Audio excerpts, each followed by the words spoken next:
और महाराष्ट्र के deputy CM Ajit Pawar का निधन हुआ है। इसके बाद कई तरह के सवाल पूछे जा रहे हैं। ममता बनर्जी ने सवाल पूछा है, उनके समर्थकों को सुबह सुबह प्रियंका विश्वास नहीं हुआ। क्या ऐसा भी हो सकता है? एक सुबह ऐसी भी आएगी, ये शायद ही किसी ने सोचा था। हर कोई एकदम शोक में स्तब्ध है। ममता बनर्जी ने विमान हादसे पर सवाल भी उठाए हैं और वो कहती हैं कि देश में कोई सुरक्षित नहीं है, सुप्रीम कोर्ट की निगरानी में जांच हो, हमें किसी और एजेंसी पर भरोसा नहीं है। ममता बनर्जी ने कहा है कि सुप्रीम कोर्ट की निगरानी में जांच होनी चाहिए, हमें किसी और एजेंसी पर कोई भरोसा नहीं है। आपको बता दूं, महाराष्ट्र के डिप्टी सीएम और एनसीपी नेता अजित पवार का निधन हो गया। निजी विमान दुर्घटना में उनकी जान चली गई। बुधवार को बारामती में जिला पंचायत चुनाव के लिए प्रचार के लिए जा रहे थे।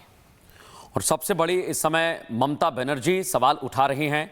कई तरह के गंभीर सवाल उन्होंने पूछे हैं। कहा है कि हमें किसी पर विश्वास नहीं, किसी एजेंसी पर विश्वास नहीं, सुप्रीम कोर्ट की निगरानी में ही जांच होनी चाहिए। ये ममता बनर्जी की तरफ से कहा गया है। और इस हादसे के बाद उन्होंने कई बातें कही हैं। कहा है कि जो खबर हमने सुनी वो चौंकाने वाली है और अजित पवार बीजेपी छोड़ने वाले थे, आज क्या हुआ, ऐसे भी उन्होंने सवाल पूछे हैं। सुनवाते हैं आपको क्या कहा ममता बनर्जी ने। Deputy Chief Minister, he died today morning in a plane crash. I'm really shocked to see the news. There is no safety and security of the people of this country. Even the political leaders, I do not know what is the fate of the opposition political parties, but he was very much with the ruling party. But before few days ago, I came to know that from social network that somebody from other party, they gave a statement that Ajit Pawar is willing to leave the BJP. And now what happened today, I need proper investigation under the supervision of Supreme Court. Only we have the trust on Supreme Court, no other agency. All the agencies are being totally purchased. And really it's a great loss for the country. Maybe he's from the opposition. Now he's from the opposition. But tomorrow he's supposed to join the original force of their party.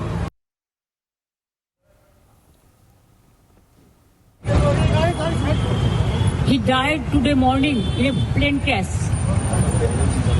I'm really shocked to see the news. और ये सीधी तस्वीर आपको दिखा रहे हैं जहां अस्पताल में अजित पवार के समर्थक पहुंचे हुए हैं। इस हादसे की खबर लगते ही जब पता चला कि उनका पार्थिव शरीर यहां पर ले जाया जा रहा है, आपको बता दें घड़ी और कपड़ों से पहचान की गई है। लेकिन अजित पवार के समर्थक, आप देखिए, जहां आपकी निगाहें जाएंगी वहां पर उनके समर्थक खड़े हुए हैं। ये वो इलाका है जो उनका इलाका माना जाता है, उनका होल्ड इस इलाके में था। लेकिन इस हादसे के बाद कई तरह के गंभीर सवाल खड़े हो रहे हैं। जाहिर बात है, प्लेन जो सबसे सुरक्षित माध्यम माना जाता है यात्रा करने का, और प्लेन हादसा हुआ है, जो हम एयर ट्रैफिक कंट्रोल हैं ATC से जब तस्वीरें साफ हो पाएंगी, बहुत हद तक कई सारे खुलासे होंगे। लेकिन अभी यही खुलासा हो रहा है कि एयर स्ट्रिप दिखाई नहीं दी और उसके बाद यह हादसा हुआ है। मुझे लगता है कि समर्थकों को जाने दिया जा रहा है क्योंकि पुलिस की टीम भी साथ है। और आप देखिए, बारामती GMC से लाइव तस्वीर आप देख रहे हैं जहां समर्थकों का काफ़ी ज़्यादा जमावड़ा लगा हुआ है और उसके बाद ये समर्थक जाते हुए दिखाई दे रहे हैं। बिल्कुल, और देखिए हर कोई एकदम हैरान है, एकदम गमगीन माहौल में आगे बढ़ते हुए। कोई भरोसा ही नहीं कर पा रहा है कि हो क्या गया। महाराष्ट्र के बारामती के पास एनसीपी नेता और डिप्टी सीएम अजित पवार की निजी विमान दुर्घटना में मौत हो गई। प्लेन की लैंडिंग के दौरान ये हादसा हुआ जिसमें अजित पवार सहित विमान में सवार सभी लोगों की जान चली गई। ये तस्वीरें हम दिखा रहे हैं। सियासत के बेताज बादशाह कहे जाने वाले अजित पवार ने अपने चाचा शरद पवार की उंगली पकड़कर राजनीति में कदम रखा था। उन्होंने अपने राजनीतिक कौशल के जरिए पार्टी को महाराष्ट्र में मजबूत बनाया। पार्टी के कार्यकर्ताओं के साथ मिलकर एनसीपी को एक बड़ा जनाधार तैयार करने में अहम रोल अदा किया। लेकिन 2022 में शरद पवार से अलग अपने राजनीतिक लकीर खींची और बीजेपी के साथ मिलकर सरकार बनाई। वही अजित पवार अब हम सबके बीच नहीं रहे। अजित पवार ने अपने चाचा शरद पवार की उंगली पकड़कर साल 1982 में राजनीति में कदम रखा। अजित पवार प्राथमिक शिक्षा की पढ़ाई कर रहे थे। तो उस दौरान उनके चाचा यानी शरद पवार एक दिग्गज सियासी नेता बन चुके थे। राजनीति में कदम रखने के बाद सबसे पहले उन्होंने एक सहकारी चीनी कारखाने के बोर्ड के लिए चुनाव लड़ा। वो पुणे सहकारी बैंक के अध्यक्ष के रूप में चुने गए। संजय निरुपम हमारे साथ फोन लाइन पर जुड़ गए हैं। जिस तरीके से एक खबर आई उसने हर किसी को हैरान कर दिया, सकते में डाल दिया कि आखिर ये प्लेन क्रैश कैसे हुआ। बहुत ही दुखद खबर, गमगीन माहौल। कैसे देखते हैं आप संजय निरुपम जी?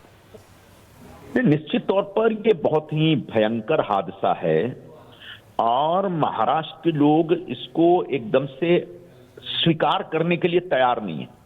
क्यों? क्योंकि अजीत पवार एक बहुत ही लोकप्रिय नेता थे, जन नेता थे। खासकर ग्रामीण महाराष्ट्र में उनकी बड़ी अच्छी पकड़ थी, वहां के लोगों से उनका बड़ा अच्छा जुड़ाव था। और ऐसा लग रहा है जैसे कि एक महफिल चल रही थी और बीच महफिल से कोई उठकर अचानक चला गया, जो एकदम से अनएक्सेप्टेबल है। मतलब everybody shocked here in Maharashtra. तो एक जननेता, लोगों से जुड़ा हुआ नेता, महाराष्ट्र के आर्थिक विषयों के ऊपर बड़ी अच्छी समझ रखते थे। वो कई बार बजट पेश कर चुके थे, एक वित्त मंत्री के तौर पर थे। जिस तरीके से उन्होंने राष्ट्रवादी कांग्रेस शरद पवार जी के हाथ से निकल करके अपनी पार्टी खड़ी की, लोकसभा में उनको एक झटका लगा था, उनकी पत्नी स्वयं हार गई थी, लेकिन विधानसभा में जिस तरह से उन्होंने पूरी मेहनत करके कमबैक किया, तो धीरे धीरे शरद पवार जी की पूरी पार्टी में या उनकी विरासत के एक सही हकदार के तौर पर स्टैब्लिश हो रहे थे। अभी आपने देखा होगा महानगर पालिका चुनाव में दोनों राष्ट्रवादी कांग्रेस एक साथ चुनाव लड़ी थी और धीरे धीरे ये भी चर्चा शुरू हो गई, दोनों पार्टियां एक साथ आ सकती हैं। और मैं कहता हूं पवार साहब की भी सहमति थी, सुप्रिया सुले की भी सहमति थी। अजीत दादा भी बोले कि ठीक है, जिला परिषद चुनाव के बाद हम ऐसा कुछ सोच सकते हैं। तो कुल मिलाकर के एक लीडरशिप तैयार हो गया था, लीडरशिप लीड कर रहा था, एक नेतृत्व, एक बहुत ही आश्वासक और बहुत ही प्रभावशाली नेतृत्व हमारे बीच से चला गया। या महाराष्ट्र की राजनीति के लिए बहुत बड़ा नुकसान है, बहुत क्षति है। लोग उनको याद करेंगे, याद रखेंगे हमेशा, उनको भूला नहीं जा सकता। उनके वन लाइनर बड़े अच्छे होते थे। वो जिस तरीके से अक्सर वो मजाक में बड़ी बातें कर देते थे, उसको लोग यहाँ पर जो लोग सार्वजनिक जीवन में जो लोग हैं, चाहे मीडिया से जुड़े जो लोग हैं या पार्टी पॉलिटिक्स से जुड़े लोग हैं या ब्यूरोक्रेट्स जो हैं, वो अजीत दादा के इस अच्छे व्यवहार और जन सामान्य और सभी लोगों के साथ एक बड़ा आत्मीय व्यवहार रखने की आदत को कभी भूल नहीं सकते।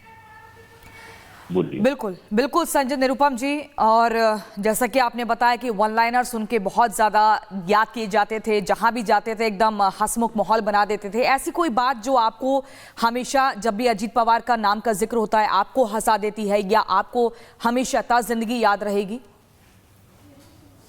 ऐसी बहुत सारी बातें हैं। एक तो बहुत पॉपुलर वीडियो अभी चल रहा है सोशल मीडिया पे, आपने देखा होगा। हमारे पार्टी के मुख्य नेता श्री एकनाथ शिंदे जी मुख्यमंत्री थे, उनके नेतृत्व में महाराष्ट्र में विधानसभा के चुनाव हुए अभी पिछले साल और हम लोग बहुत बढ़िया से जीत करके आए थे। और उसके बाद जैसे कि हमको उम्मीद थी कि शिंदे जी पुनः मुख्यमंत्री बनाए जाएंगे, लेकिन धीरे धीरे कुछ ऐसी सिचुएशन बनी, ऐसा समीकरण तैयार हो रहा था कि नहीं, इस बार मुख्यमंत्री बीजेपी के कोटे से बनेंगे, फडणवीस जी बनेंगे। तो वो एक बड़ा एक ज्वाइंट प्रेस कॉन्फ्रेंस है जिसमें मुख्यमंत्री के तौर पर शिंदे जी बैठे हैं और एक तरफ फडणवीस जी बैठे हैं, दूसरी तरफ अजीत दादा पवार बैठे हैं। अब मीडिया बार बार ये सवाल पूछ रहा था कि कल कौन ओथ लेगा बतौर मुख्यमंत्री। तो वो बेसिकली शिंदे जी को ग्रिल करने में लगे हुए थे कि भाई कल क्या करने वाले। बोला तो जैसा एक पॉलिटिकल तरीका होता है हमारा, शिंदे जी बोले ठीक है कल की बात हम कल करेंगे, लेकिन अभी ठीक है बात चल रही है, देखते हैं करते हैं। इसी बीच अजीत दादा बगल में बैठे थे और बीच में टपक पड़ते हैं, बोला इनका मालूम नहीं होना है कि नहीं होना, लेकिन कल मैं बतौर उप मुख्यमंत्री शपथ ले रहा हूं। तो उसके बाद एक जोरदार ठहाका होता है और इस तरह से अक्सर वो बातें किया करते थे। उनको प्रेस रेस वाले अगर कोई बहुत कठिन सवाल, जटिल सवाल पूछ देते थे तो उसको बहुत हंस के इस तरह से टाल देते थे कि प्रेस वाले लोग जो रिपोर्टर होते थे वो अपना सवाल भी भूल जाते थे। तो एक अच्छा मजा हुआ पॉलिटिशियन, एक जन सामान्य से जुड़ा हुआ पॉलिटिशियन। महाराष्ट्र के जो कृषि जन्य समस्याएं हैं, जो एग्रीकल्चरल सेक्टर है, उस सेक्टर को खासकर सिंचाई जी। संजय निरुपम हमारे साथ जुड़े, उन्होंने बताया कि क्या स्वभाव था, कितने हंसमुख थे अजीत पवार। 3 बार बजट पेश कर चुके बतौर वित्त मंत्री और अपने वन लाइनर्स के लिए हमेशा लोगों के बीच जाने जाते, पत्रकारों के बीच जाने जाते, कहीं भी जाते अपनी बातों से सामने वाले को मंत्रमुग्ध कर देते। लेकिन ये जो हुआ, ये जो हादसा हुआ, प्लेन क्रैश हुआ, उसी का पहला सीसीटीवी भी हम आपके टीवी स्क्रीन पर आपको दिखा रहे हैं। यहीं पर यही वो जगह है जहां पर हादसा होता है और प्लेन एकदम मलबे में तब्दील हो जाता है। इस खबर ने हर किसी को झकझोर दिया है, हर किसी को हैरान कर दिया है। आपको मैं बता दूं, साल 1991 में पहली बार बारामती संसदीय क्षेत्र में लोकसभा चुने गए, लेकिन बाद में उन्होंने ये सीट अपने चाचा शरद पवार के लिए खाली कर दी। इसके बाद शरद पवार में पीवी नरसिम्हा राव सरकार में रक्षा मंत्री बने और यहीं से शरद पवार केंद्र की राजनीति में खुद को सक्रिय कर लिया तो अजीत पवार महाराष्ट्र की सियासत की कमान अपने हाथ में ले बैठे।